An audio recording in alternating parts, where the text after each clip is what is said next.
Commando इस ख्याल से रेलवे लाइन से उतरकर सड़क पर चल पड़ा कि शायद ये सड़क आगे जाकर शहर को जाने वाली बड़ी सड़क के साथ मिल जाती हो और वहां से इसे शहर को जाता कोई ट्रक वगैरह मिल जाए। रात के अंधेरे में रेलवे फाटक वाली सड़क सुनसान पड़ी थी। कुछ दूर तक खेतों और दरख्तों के साथ चलते रहने के बाद इस सड़क ने शेर खान को बड़ी सड़क पर पहुंचा दिया। शेर खान को मालूम था कि शहर किस सिमत पर है। ये बड़ी सड़क इस सिमत को जा रही थी और इस पर बिजली की बत्तियां भी फासले फासले पर रोशन थी। वो सड़क से थोड़ा हटकर शहर की जानब पैदल ही चलने लगा। शहर की तरफ से एक दो ट्रक आकर गुजर गए। पीछे से भी एक ट्रक आया। शेर खान ने इसे हाथ दिया मगर वो ना रुका। फिर एक प्राइवेट गाड़ी आई और वो भी इसके इशारे पर ना रुकी और आगे निकल गई। कुछ देर के बाद पीछे से फिर किसी गाड़ी की रोशनी दिखाई दी तो शेर खान ने हाथ का इशारा किया। यक था जिस पर लकड़ियों के शहतीर लदे हुए थे।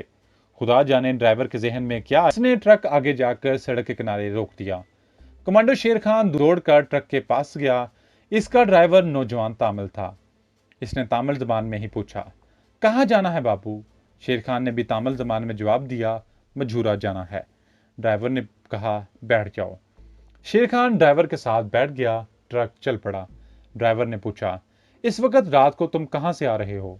कमांडो शेर खान ने कहा, एक शिकारी पार्टी के साथ हिरन का शिकार खेलने जंगल में गया था। पार्टी से बिछड़कर जंगल में भटक गया। ट्रक पर बड़ा भारी बोझ लदा हुआ था। इसकी रफ्तार हल्की थी। इसने मजूरा शहर में पहुंचते पहुंचते 2 घंटे लगा दिए। रात का पिछला पहर शुरू हो चुका था। शहर की मार्केटों, शॉपिंग सेंटरों और बुलंद इमारतों पर नियोन साइन की रोशनियां जगमगा रही थीं, मगर सड़कें तकरीबन खाली पड़ी थीं। किसी किसी वक्त कोई गाड़ी गुजर जाती थी। ट्रक शहर में दाखिल हो गया था। कमांडो शेर खान एक खास जगह पर उतर गया। वहां से वो पैदल ही मजूरा के मुजाहिदों के खुफिया ठिकाने की तरफ चल पड़ा। जिस वक्त वो वहां पहुंचा, आसमान पर सुबह काजब की नीलाहट जलमलाने लगी थी। दक्कन का मास्टर सिपाही रशीद अहमद और मजूरा का मास्टर सिपाही मुजाहिद कुतुबुद्दीन दोनों खुफिया ठिकाने पर मौजूद थे और दोनों ही चाय की चैनक और प्यालियां सामने रखकर जाग रहे थे। कमांडो शेर खान को अकेला आते देखकर रशीद अहमद ने पहला सवाल ही यही किया, क्या हुआ? कमांडो शेर खान ने बैठते हुए कहा, डॉक्टर पलाई का किस्सा पाक कर दिया गया है। गन के 2 ब्रश इसके सीने और पेट और एक ब्रश इसकी खोपड़ी से पार कर दिया था। जिंदाबाद। कुतुबुद्दीन और रशीद अहमद ने बेवक्त कहा। लेकिन शाहद अली कहाँ है? कुतुबुद्दीन ने पूछा। कमांडर शेर खान ने इसे सारी कहानी सुनाई और कहा, मैंने इसे डॉक्टर पलाई के कमरे की छत से दूसरी तरफ छलांग लगाते देखा था। पहाड़ के संतरी फायरिंग करते इसके पीछे जरूर भागे थे, लेकिन मुझे यकीन है कि मुजाहिद शाहद अली फरार होने में कामयाब हो गया होगा। वो सुबह तक हमारे पास पहुंच जाएगा। लेकिन कमांडो शेर खान को मालूम नहीं था कि मुजाहिद शाहद अली के साथ क्या गुजरी थी। ये हम आपको बताते हैं। मुजाहिद शाहद अली ने छत पर देख लिया था कि शेर खान ने डॉक्टर पलाई का काम तमाम कर दिया है, लेकिन नागदासी की चीखों की वजह से वहां सिक्योरिटी गार्ड के संतरियों और फौजी सिपाहियों की जानब से जो अंधाधुंध फायरिंग शुरू हो गई थी, जिसके जवाब में शेर खान ने भी जवाबी फायरिंग शुरू कर दी थी।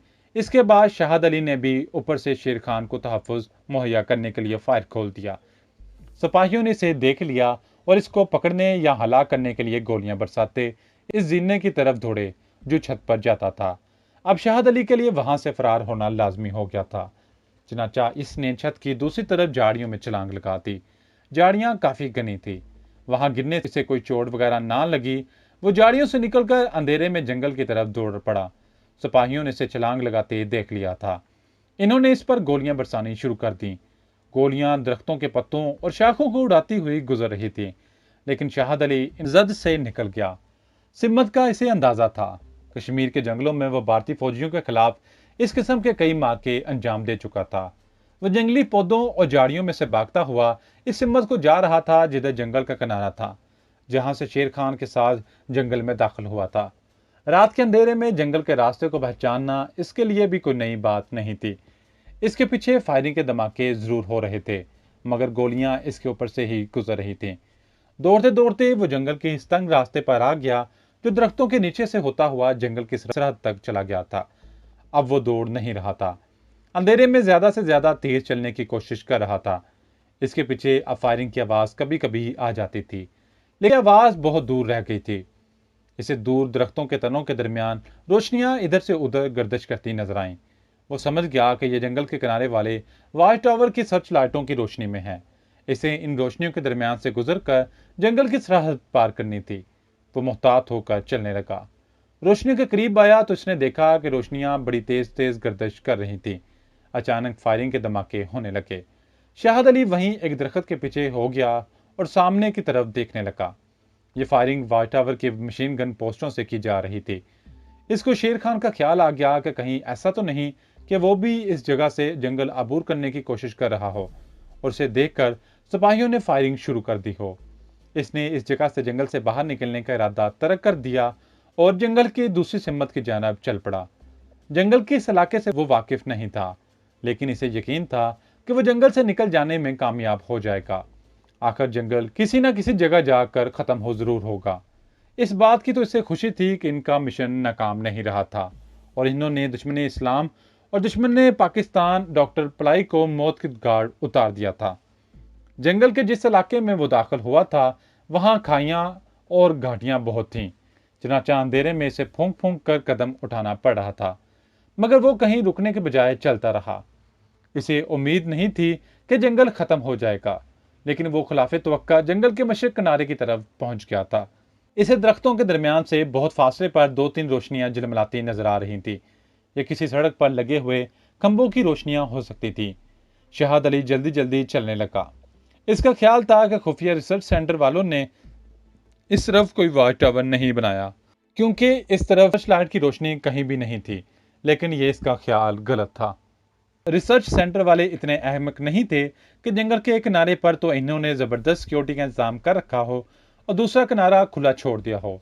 वाच टावर जंगल के इस किनारे पर भी था और सर्च लाइट भी मौजूद थी, मगर इसे जानबूझकर बुझा दिया गया था। वाच टावर वालों को वायरलेस पर इतला मिल चुकी थी कि डॉक्टर पलाई को कश्मीरी मुजाहिदीन ने कत्ल कर दिया है और वो जंगल में फरार हुए हैं और जंगल के इसी इलाके में से बाहर निकलने की कोशिश करेंगे। चनाचा इस इतला के मिलते ही इस इलाके की सर्च लाइट गुल कर दी गई थी। ये कमांडो शेर खान और मुजाहिद शाहद अली को पकड़ने के लिए एक ट्रैप था, एक जाल था। वाच टावर की मशीन गन पोस्ट से अंधेरे में भी चीजों की धुंधले खाके दिखाने वाली दूरबीन से जंगल के इस किनारे के बाहर निकलने वाले रास्तों की मुसलसल निगरानी हो रही थी। मुजाहिद शाहद अली इस जाल से बेखबर ये सोचकर कि रास्ता साफ है जल्दी जल्दी आगे बढ़ रहा था। जंगल का ये किनारा जहां खत्म होता था वहां आगे एक मैदान था। हर तरफ खामोशी थी। शाहद अली इन दरख्तों से बाहर निकल आया और सामने खुले मैदान की तरफ बढ़ा। जैसे ही वो दरख्तों से बाहर खुली जगह में आया, इसे मशीन गन पोस्ट के कमांडर ने अपनी दूरबीन में देख लिया। इसने फौरन इशारा किया। एकदम से सर्च लाइट रोशन हो गई और इसकी रोशनी में शाहद अली साफ नजर आने लगा। शाहद अली दौड़ पड़ा, मगर इसके आगे फौजी पेट्रोल पार्टी के 6 मुसल्लह सिपाही पहले से गाज लगाए बैठे हुए थे। वो एक सेकंड में बाहर निकल आए। इन सब की स्टीन गनों का रुख शाहद अली की तरफ था। वो पूरी रोशनी में था। भागने की कोशिश की तो छलनी कर देंगे। वो जहाज शाहद अली समझ गया कि वो फंस गया है और अब दूसरा कोई रास्ता नहीं है। इसने स्टीन गन नीचे रख दी और हाथ ऊपर उठा लिए। मशीन गन पोस्ट के कमांडर को रिसर्च सेंटर सिक्योरिटी फोर्स के कमांडर की तरफ से हदायत मिली थी कि मफरूर कमांडो को जिंदा पकड़ने की कोशिश की जाए। अगर वो भागने की कोशिश करे तो बेशक इसे गोली मार दी जाए। ऐसी सूरत हाल में किसी कमांडो को जिंदा पकड़ना बड़ा जरूरी होता है, ताकि इससे इसके मिशन और इसके दूसरे साथियों के बारे में पूछगिछ की जा सके और मालूमात हासिल की जा सके। मुजाहिद शाहद अली पकड़ा गया था और इसे जिंदा पकड़ा गया था। फौरन शाहद अली के दोनों बाजू पीछे से रस्सी से कसकर बांध दिए गए। इसकी तलाशी ली गई तो इसके शिकारी कपड़ों के जेब में से दस्ती बम और कमांडो चाकू भी बरामद हो गया। इसे पूरी तरह हिरासत में लेने के बाद सिक्योरिटी फोर्स के सिपाही इसे धकेलते हुए लेकर वॉच टावर की गन पोस्ट पर ले आए। यहां लाकर इन्होंने मुजाहिद शाहद अली के पांव में भी एक इस तरह की रस्सी बांध दी कि वो बमुश्किल चल तो सकता था, मगर दौड़ नहीं सकता था। इस वक्त वॉच टावर से पीछे जंगल के खुफिया रिसर्च सेंटर में वायरलेस कर दिया गया कि डॉक्टर पलाई के कातलों में से एक कश्मीरी कमांडो को पकड़ लिया गया है। रिसर्च सेंटर से इसी वक्त एक हेलीकॉप्टर उड़कर जंगल के किनारे मैदान में वॉच टावर के सामने आकर उतर गया। इसमें रिसर्च सेंटर की सिक्योरिटी फोर्स का कमांडर 4 सिपाहियों के साथ बैठा था। इसने वॉच टावर को पैगाम दिया कि कश्मीरी कमांडो को हेलीकॉप्टर में लाया जाए। शाहद अली को वॉच टावर से उतार कर हेलीकॉप्टर में बिठा दिया गया और हेलीकॉप्टर इसे लेकर 50 मील के फासले पर मजूरा शहर के फौजी कैंप में आ गया। वहां शाहद अली को क्वार्टर गार्ड में जबरदस्त पहरे के साथ बंद कर दिया गया। सुबह होते ही इसे फौजी कमांडोज की हिरासत में एक फौजी तैयारी के जरिए हैदराबाद पहुंचा दिया गया। हैदराबाद के नवाह में 11 मद्रास आर्टिलरी रेजिमेंट का हेडक्वार्टर था। यहां मुजाहिद शाहद अली को मिलिट्री इंटेलिजेंस के टॉर्चर सेल में लाकर इससे पूछताछ और तशद्दुद का सिलसिला शुरू हो गया। उधर जब दूसरे रोज भी मुजाहिद शाहद अली मजूरा के रजाकारों के खुफिया ठिकाने पर ना पहुंचा तो कुतुबुद्दीन और मास्टर सिपाही रशीद अहमद और कमांडो शेर खान को फिक्र लग गई। रशीद अहमद कहने लगा, कहीं शाहद अली शहीद ना हो गया हो। शेर खान ने कहा, मैंने इसे डॉक्टर पलाई के कमरे की छत से दूसरी तरफ छलांग लगाते खुद देखा था। इसके बाद अगर वो सिक्योरिटी गार्ड्स के साथ झड़प में शहीद हो गया तो कुछ नहीं कहा जा सकता। कुतुबुद्दीन बोला, इस बारे में पूरी तहकीकात करनी पड़ेगी। अगर वो शहीद हो गया है तो हमें जंगल से इसकी मैयत उठा लाने की कोशिश करेंगे। शेर खान ने कहा, हो सकता है भारतीय संतरियों ने शहीद की मैयत को किसी गहरी खाई या गड्ढे में फेंक दिया हो। कुतुबुद्दीन कहने लगा, तलाश करने में क्या हर्ज है। रशीद अहमद ने कहा, जंगल का वो इलाका बेहद हसास और खतरनाक इलाका बन चुका है। वहां जो रजाकार जाएगा वो भी पकड़ लिया जाएगा। कुतुबुद्दीन ने बड़ी जुरातमंदी का इजहार करते हुए कहा, यह काम मैं खुद करूंगा। मैं अपने शहीद साथी की मैयत पूरे एहतराम के साथ सुपुर्दे खाक करूंगा। शेर खान और रशीद अहमद खामोश हो गए। वो कुतुबुद्दीन को रोक भी नहीं सकते थे।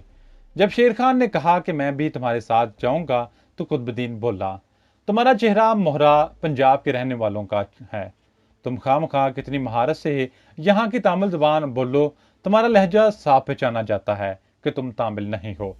मैं यहाँ का बाशिंदा हूँ, तामिल मुसलमान हूँ। मैं इस जंगल की एक एक जगह से वाकिफ हूँ। मैं जंगल में बेज में भी जा सकता हूँ और जंगली देहातियों की जुबान अच्छी तरह से बोल लेता हूँ। बहरहाल ये सब कुछ तुम मुझ पर छोड़ दो। मैं आज ही अपने मुजाहिद साथी शाहद अली की तलाश में जाऊंगा। अगर वो शहीद हो गया तो मैं इसकी मैयत तलाश करने की कोशिश करूंगा। शहीद की मैयत किसी गहरी से गहरी खुड में होगी तो मैं इस तक पहुंच जाऊंगा। याद रखो, शहीद की मैयत से जन्नत की खुशबू आया करती है। कुतुबुद्दीन के काबिल एहतराम जज्बात के आगे सब ने अपने सर झुका दिए। अब इसे खुफिया रिसर्च सेंटर के खतरनाक जंगल में जाने से कोई नहीं रोक सकता था। भारत के वस्ती और जनूबी इलाके के देहात में आदिवासियों का एक ऐसा कबीला भी आबाद है जिसके मर्द बंदरों का तमाशा खाकर अपना और अपने बच्चों का पेट पालते हैं। ये जंगल से बंदर पकड़ कर लाते हैं, इन्हें सुधाते हैं और फिर इनका तमाशा दिखाकर लोगों, खासतौर पर बच्चों को खुश करते हैं और लोग इन्हें पैसे, आटा वगैरह देते हैं। दिन के ठीक 1 बजे कुतुबुद्दीन ने अपना हुलिया बंदरों का तमाशा दिखाने वाले आदिवासियों वाला बनाया। एक छोटा बंदर साथ लिया, कपड़ों का मैला सा थैला बगल में लटकाया, हाथ में छुरी पकड़ी, मजूरा से लारी में सवार होकर रिसर्च सेंटर वाले जंगल की तरफ चल पड़ा। ये लारी आगे किसी दूसरे शहर को जाती थी। 50 किलोमीटर का फासला तय करने के बाद जब वो जगह आई जहां से रिसर्च सेंटर वाला जंगल शुरू होता था तो कुतुबुद्दीन लारी से उतर पड़ा और इस मैदान में चलने लगा जिसके दूसरे किनारे पर से जंगल शुरू होता था और जहां दोनों वजानब वाइट टावर बने हुए थे। बंदर रस्सी के साथ बंधा कुतुबुद्दीन के साथ साथ चल रहा था। कुतुबुद्दीन के एक हाथ में छोटा सा डमरू था जिसको बजाकर बंदरों वाले तमाशा दिखाते और बंदरों को नचाते हैं, मगर वो डमरू बजा नहीं रहा था। इसने सब कुछ सोच रखा था कि जब कोई फौजी सिपाही इससे पूछताछ करेगा तो वो क्या जवाब देगा। धूप निकली हुई थी, आसमान बिल्कुल साफ था। कुतुबुद्दीन को जंगल सामने नजर आ रहा था। ये जंगल खास तौर पर इसके लिए कोई नई जगह नहीं थी। इसे यह भी इल्म था कि सिक्योरिटी फोर्स के वाच टावर किस तरफ हैं और अगर शाहद अली के साथ सिक्योरिटी गार्ड्स के सिपाहियों की झड़प हुई होगी तो वो इन दोनों वाच टावरों के दरमियान ही हुई होगी और अगर शाहद अली शहीद हो गया है तो इसकी लाश भी इसी इलाके में किसी जगह पर मिलेगी। कुतुबुद्दीन वाच टावरों के दरमियान से गुजरने के बजाय एक वाच टावर के पहलू से होकर जंगल में दाखिल हो गया, एहतियात के तौर पर कि इस पर कोई शक न करे। इसने जंगल के करीब आते ही डमरू बजाना शुरू कर दिया। बंदर को अपने कंधे पर बिठा लिया। वाच टावर की गन पोस्ट से सिपाहियों ने कुतुबुद्दीन को देखा, मगर इसे बंदरों का तमाशा दिखाने वाला समझकर इस तरफ तवज्जो न दी। कुतुबुद्दीन को अपने खास आदमी की जुबान मालूम हो चुका था कि जंगल में रिसर्च सेंटर किस मकाम पर है, चनाचा वो इसी तरफ चलने लगा। जंगल के अंदर आकर इसने डमरू बजाना बंद कर दिया था। बंदर अभी तक इसके कंधे पर बैठा हुआ था। वो इससे अपनी आदिवासी बोली में बंदर निचाने वालों की तरह बातें भी करता जा रहा था, ताकि आसपास अगर कोई सिपाही मौजूद हो तो वो इस पर कुछ शक न करे और इसे बंदर निचाने वाला ही समझे। चलते चलते वो इस पुराने कब्रिस्तान तक आ गया, जिसकी दूसरी जानब रिसर्च सेंटर की खारदार दीवार और कत्ल होने वाले डॉक्टर पलाई के कमरे की अकबी दीवार थी। वो ये सोचने के लिए कि अब इसे किस तरफ जाना चाहिए, कब्रिस्तान में एक कब्र के पास बैठ गया। रस्सी से बंधा हुआ बंदर भी इसके सामने दोनों हाथ बगलों में देकर बैठ गया। कुतुबुद्दीन ने थैले में से चने निकालकर बंदर के आगे डाले और इससे बातें शुरू कर दी। इतने में इसे अपने पीछे किसी के कदमों की आहट सुनाई दी। इसने पलट कर देखा तो फौजी सिपाही स्टिन गन्ने कंधों से लटकाए इसकी तरफ आ रहे थे। करीब आकर एक फौजी ने तामिल जबान में पूछा, कौन हो तुम, यहाँ क्या कर रहे हो? कुतुबुद्दीन जल्दी से हाथ बांधकर उठ खड़ा हुआ, बड़ी आजिज़ी से तामिल देहातियों की बोली में बोला, महाराज, राजा बंदरवाला हूँ। दूसरे फौजी ने रौबदार आवाज में कहा, वो तो हम भी देख रहे हैं, तो बंदर वाला है, मगर यहाँ क्या कर रहा है? कुतुबुद्दीन ने कहा, महाराज, गरीब आदमी हूँ, बाजार से बंदर खरीद नहीं सकता, जंगल में आकर बंदर बंदरियां पकड़ता हूँ और इसे सुधाकर बच्चों को तमाशा दिखाता हूँ। इस वक्त भी मैं कोई बंदर बंदरियां पकड़ने आया हूँ। दोनों फौजी तमिलनाडु के रहने वाले थे। इन्हें यकीन आ गया कि यह बंदर वाला ही है। वो इसके करीब आ गए और जमीन पर बैठे चने खाते बंदर को देखने लगे। एक ने पूछा, क्यों, ये बंदर है या बंदरिया? कुतुबुद्दीन ने कहा, महाराज, ये बंदर है, हनुमान जी की बनिश से है, बड़ा भगवान है। जब से मेरे पास आया है लोग बड़ा दानपन करते हैं। दोनों भारतीय फौजी वहां पड़े पत्थरों पर बैठ के बड़ी दिलचस्पी से बंदर को तकने लगे। कुतुबुद्दीन भी बैठ गया। इसने डमरू बजाकर कहा, महाराज, बंदर का तमाशा देखेंगे?